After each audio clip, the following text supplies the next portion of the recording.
araw po sa inyong lahat, sa lahat po ng ating mga manunood ngayong araw na ito, sa lahat po ng mga Noranians worldwide. Magandang araw po sa inyong lahat. At kahit hindi ka man Noranians, alam ko sumisilip ka dyan kahit papaano, di ba? At huwag mo rin kalilimutang mag-like, mag-share at mag-follow, lalong-lalo na sa ating mga Noranians dyan sa Pilipinas mula Luzon, Visayas at Mindanao, apare hanggang hulo, sa ang sulok ka man ng mundo.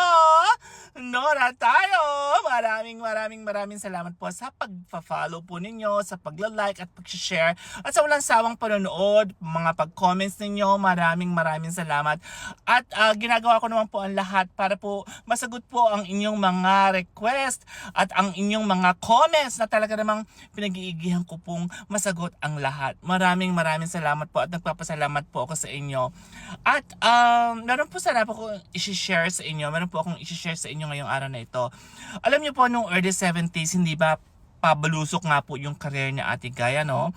At meron pong isang babae rin nung araw ay talaga namang binibuild up ng gusto ng I don't know what anong company or movie outfit ito, si Helen Gamboa nung araw. Kasi si Helen Gamboa isa sa mga tina-target nung araw na talagang build up talaga ang ginagawa sa kanya, kasi meron siyang yung potential niya as very, alam mo naman maganda si Helen Gamboa, very very classy, talagang pang leading lady, at talaga namang may boses at magaling din sumayaw, di ba? Tinagurian siyang dancing queen nung araw, kaya pinupush po talaga siya. Pero talaga dumating yung panahon na hindi talaga nag-push through yung pag-build up kay Helen Gamboa noon.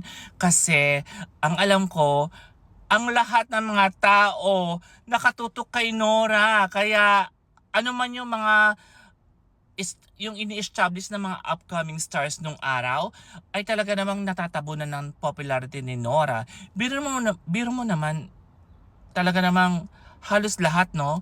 Recording, TV, buong industriya to ha, sa mga commercials, magazines, mga provincial shows niya, lahat yan sold out.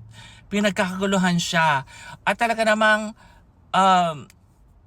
sorry, pero talagang ang chismis talaga noon is natabunan lahat ng kasikatan ni Nora Honor, yung mga binibuild up ng mga artista nung araw, na ang isa nga daw ay si Helen Gamboa, pero nauusan siya ng kasikatan ni Nora at natabunan.